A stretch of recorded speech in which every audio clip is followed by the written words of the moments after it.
அடி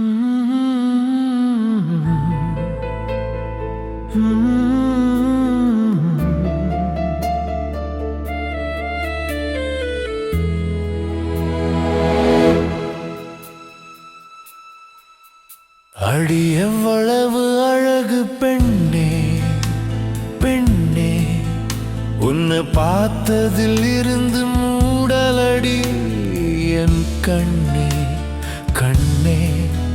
மயிலிறகை போலே கூந்தல், உன் கூந்தல் கோலிக்கொண்டு கண்கள், மாதுளை சூளை போல் உதடு, என் மனம் போனதடி திருடு. நீ எங்கோ பிறந்தாய் அழகியே, உன்னை சேர்வேன் பழகியே. உன் சம்மதம் சொல்லடி அழகியே.